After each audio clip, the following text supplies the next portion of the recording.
Hello friends, स्वागत है आप सभी का हमारे इस यूट्यूब चैनल इंडिया की पाठशाला में। दोस्तों, हम बात कर रहे थे ऑब्जेक्टिव एंशिएंट इतिहास के बारे में दोस्तों, यानी एंशिएंट हिस्ट्री के बारे में दोस्तों हम बात कर रहे थे, जहां पे हम चैप्टर वाइज ऑब्जेक्टिव क्वेश्चंस को देख रहे थे। दोस्तों, इसका टारगेट है कि आपका ऑब्जेक्टिव क्वेश्चन के माध्यम से पूरा का पूरा हिस्ट्री का सिलेबस कंप्लीट करना, जो कि हर एक एग्ज़ाम के लिए इंपॉर्टेंट है। चाहे वो दोस्तों आरआरबी हो गया, चाहे वो यूपी ट्रिपल एससी पेट हो गया, एसएससी हो गए दोस्तों, बैंक हो गया, रेलवे हो गए, मतलब हर एक एग्ज़ाम के लिए। ठीक है दोस्तों, ये वीडियो हमारा इम्पॉर्टेंट हो जाएगा। तो चलिए दोस्तों, वीडियो को स्टार्ट करते हैं। हमारा पहला क्वेश्चन है दोस्तों, पूरा पाषाण काल में आदिमानव के मनोरंजन का साधन क्या था, यानी क्या था उनके मनोरंजन का साधन। दोस्तों, यहाँ पे आपको 4 ऑप्शन देखने को मिलेंगे। 4 ऑप्शन के सामने दोस्तों आपको एक छोटा सा ब्रैकेट दिखेगा, जहाँ आपको आंसर दिखेगा। ठीक है दोस्तों, चलिए। तो पूरा पाषाण काल में आदिमानव के मनोरंजन का साधन क्या था, तो क्या था दोस्तों, शिकार। कौन सा ऑप्शन हो जाएगा, ए ऑप्शन।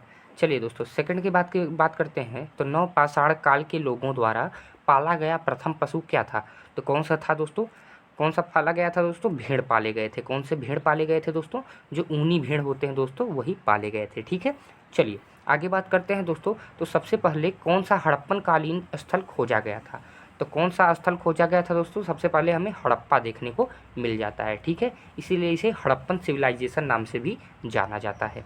चलिए दोस्तों, चौथा बात करते हैं। तो घाटी सभ्यता अनार्य सभ्यता थी, क्योंकि घाटी सभ्यता को अनार्य सभ्यता क्यों कहा जाता था, क्योंकि दोस्तों यह एक शहरी सभ्यता थी। कौन सी सभ्यता थी, यह एक शहरी सभ्यता थी। ऑप्शन ए हो जाएगा। नेक्स्ट बात करते हैं दोस्तों। तो हड़प्पा की सभ्यता निम्नलिखित से संबंधित है, तो किससे है दोस्तों, ये है हमारे कांस्य युग से। कौन से दोस्तों, कांस्य युग से। इसीलिए दोस्तों इसे क्या कहते हैं, सिंधु घाटी सभ्यता कहते हैं, हड़प्पन सभ्यता कहते हैं, और साथ में ही कांस्य युगीन सभ्यता बोलते हैं। क्या बोलते हैं, कांस्य युगीन सभ्यता। चलिए दोस्तों, छठवां बात करते हैं। तो हड़प्पा संस्कृति की मुद्राओं एवं पक्की मिट्टी की कलाकृतियों में किस पशु का चित्रण नहीं किया गया है, तो किसका नहीं किया गया है दोस्तों, आपका ऑप्शन है गाय, हाथी, गेंडा, बाघ। तो किसका नहीं किया गया है दोस्तों, गाय का किया गया है, नहीं किया गया है। ठीक है दोस्तों, गाय का चित्रण नहीं किया गया है। चलिए दोस्तों, आगे बात कर लेते हैं। तो सिंधु घाटी की सभ्यता और वैदिक सभ्यता में प्रमुख कौन सा अंतर था। ठीक है, आपके 4 ऑप्शन है दोस्तों। तो कौन सा ऑप्शन हो जाएगा दोस्तों, यहाँ पे ऑप्शन ए हो जाएगा। पहली नगरीय थी, जबकि दूसरी क्या थी दोस्तों, ग्रामीण थी। यानी पहले सिंधु घाटी में नगरीय लोग रहते थे, शहरी लोग रहते थे। वैसे ही दोस्तों दूसरे वाले यानी वैदिक सभ्यता में ग्रामीण लोग यानी गाँव के लोग रहते थे। ठीक है दोस्तों, चलिए आगे बात करते हैं दोस्तों आठवां के बारे में। तो सिंधु घाटी सभ्यता की लिपि क्या थी, तो देखिए दोस्तों इसकी लिपि पढ़ नहीं पाई गई है अभी तक। ठीक है दोस्तों, इसलिए इसका ऑप्शन हो जाएगा ऑप्शन डी, अभी तक सही पहचान नहीं हो पाई है। ठीक है, आगे बात करते हैं। निम्नलिखित में से किसे मृतकों का टीला कहा जाता है, तो मृतकों का टीला किसे कहा जाता है दोस्तों, इसको कहा जाता है दोस्तों मोहनजोदड़ो को। किसको, मोहनजोदड़ो को। तो ऑप्शन बी हो जाएगा। अब देखिए दोस्तों, यहाँ पे थोड़ा सा मिस प्रिंट हो गया है, यहाँ पे द मोहनजोदड़ो लिखा गया है। तो द का मतलब है ये इंग्लिश वाला द, आप समझिएगा। ठीक है, द मोहनजोदड़ो। ठीक है दोस्तों, चलिए आगे बात करते हैं 10th के बारे में। तो निम्नलिखित में से किस विद्वान ने सर्वप्रथम हड़प्पा सभ्यता के अवशेषों को खोजा गया था, तो किसने किया था दोस्तों, आपके 5 ऑप्शन में से कौन थे, कनिंघम थे। कौन थे दोस्तों, ए कनिंघम। कौन थे, ए कनिंघम, ए कनिंघम। ठीक है दोस्तों, चलिए आगे बात करते हैं। सिंधु घाटी सभ्यता के लोग पूजा करते थे। अब देखिए सिंधु घाटी की सभ्यता के लोग किसकी पूजा करते थे भैया, तो ये पूजा करते थे पशुपति की। किसकी, पशुपति। दोस्तों ये भगवान शंकर के ही एक रूप थे पशुपति, इन्हीं की पूजा सिंधु घाटी सभ्यता के लोग करते थे। चलिए नेक्स्ट बात करते हैं। तो सिंधु घाटी सभ्यता के लोगों की मुद्रा किस देवता की आकृति चित्र थी, यानी कौन से देवता की आकृति बनी हुई थी, तो कौन सी देवता की आकृति बनी हुई थी, पशुपति। पहला क्वेश्चन में जैसे मैंने आपको बताया, अगले क्वेश्चन में 11th में। चलिए मोहनजोदड़ो कहाँ पे है, तो दोस्तों ये हमारे सिंध में है। कहाँ पे है दोस्तों, ये हमारे सिंध में है। मोहनजोदड़ो कहाँ पे है, सिंध में, जो कि पाकिस्तान में है। ठीक है दोस्तों, लेकिन है तो अपना ही, आज नहीं तो कल वो अपना होगा ही। चलिए दोस्तों आगे बात करते हैं। 14 सिंधु घाटी सभ्यता का पतन नगर है, यानी सिंधु घाटी सभ्यता का सबसे पहले पतन नगर यानी जहाँ पे पतन होना स्टार्ट हुआ था, तो कौन सा है दोस्तों, लोथल। कौन सा है, लोथल। चलिए दोस्तों आगे बात करते हैं। हड़प्पा कालीन सभ्यता का विशाल कोठार जहाँ पे अनाज संग्रह किया जाता था दोस्तों, उसे कोठार बोलते थे। गांव में लोग इसे कोठरी बोलते हैं। ठीक है दोस्तों, ये कहाँ मिला गया था, तो ये मिला गया था मोहनजोदड़ो में। आप देख सकते हैं दोस्तों मोहनजोदड़ो काफ़ी ज़्यादा इंपॉर्टेंट है। ठीक है, चलिए आगे बात करते हैं, तो निम्नलिखित में से कौन सा स्थान भारत में नहीं है? तो कौन सा स्थान भारत में नहीं है दोस्तों? आप सभी को पता होगा, हड़प्पा जो है भारत में नहीं है। ये कहाँ है? ये पाकिस्तान में है। ठीक है दोस्तों।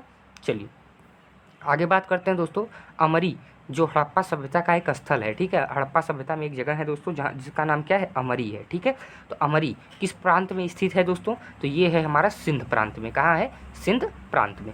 चलिए आगे बात करते हैं, तो सिंधु घाटी सभ्यता के अवशेष चिन्ह बतलाते हैं कि लोगों का प्रमुख धंधा क्या था, यानी लोगों का प्रमुख रोजगार क्या था, वो कौन सा रोजगार करते थे? तो कौन सा रोजगार करते थे? कृषि करते थे। ठीक है दोस्तों, यानी सिंधु घाटी सभ्यता के लोग कृषि में ज़्यादा उत्पर थे। ठीक है दोस्तों।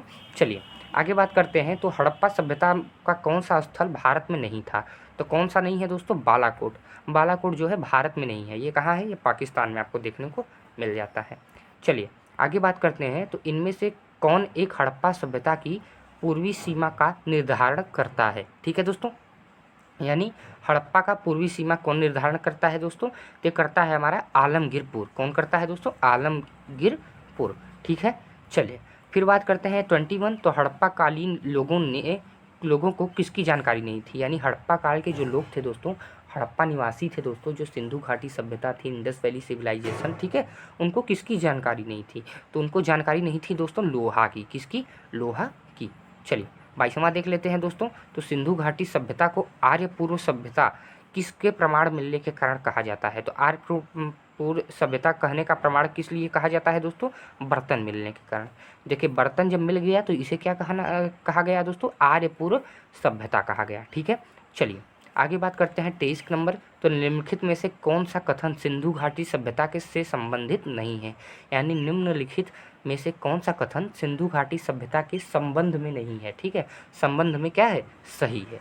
चलिए दोस्तों, तो उनके घर क्या बनते थे? ईंटें से बनते थे। सही है। सभावन की खोज मोहनजोदड़ो में हुई। हाँ, कह सकते हैं। घर का निर्माण योजना में खुला चौक मुख्य लक्षण था। तो दोस्तों ये तीनों सही है। ठीक है दोस्तों, घर के निर्माण में योजना में खुला चौक मुख्य लक्षण था, यानी उपयुक्त सभी हो जाएगा। ठीक है। 24वां नंबर बात कर लेते हैं, तो सिंधु घाटी सभ्यता की पहचान निम्न से है। ठीक है दोस्तों, देख सकते हैं आप कितना ज़्यादा इंपॉर्टेंट क्वेश्चन है दोस्तों, कितने एग्जाम में पूछा गया है। ठीक है, तो क्या हो जाएगा दोस्तों इसका आंसर? इसका आंसर हो जाएगा हमारा सहन योजना प्रणाली। ठीक है, यानी शहर योजना प्रणाली थी। ठीक है दोस्तों, सिंधु घाटी सभ्यता की मुख्य पहचान क्या थी? शहर नियोजन योजना। ठीक है। चलिए 25वां बात करते हैं दोस्तों, तो सिंधु घाटी सभ्यता का ज्ञान मिलता है कहाँ से? मिलता है आपको, ये मिलता है पुरातात्विक उत्खनन से। कहाँ से मिलता है? पुरातात्विक उत्खनन से। 26 बात करते हैं, तो मानव द्वारा सर्वप्रथम किस धातु का उपयोग किया गया था? तो मानव द्वारा सबसे पहले किसका प्रयोग किया गया था दोस्तों? तांबा का प्रयोग किया गया था। किसका? तांबा का।